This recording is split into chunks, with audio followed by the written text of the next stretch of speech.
Hello, this is Don, your pellet stove master here. Just upgraded some auger motor set bolts on a Thelin auger motor. This is a DC motor, and up until now it's had those little tiny set screws going in two places to hold the auger to the motor using those set collars.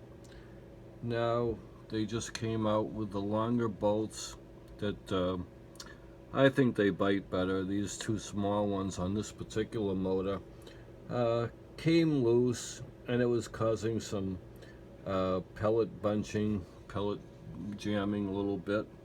So let's turn on the power and see what we got here.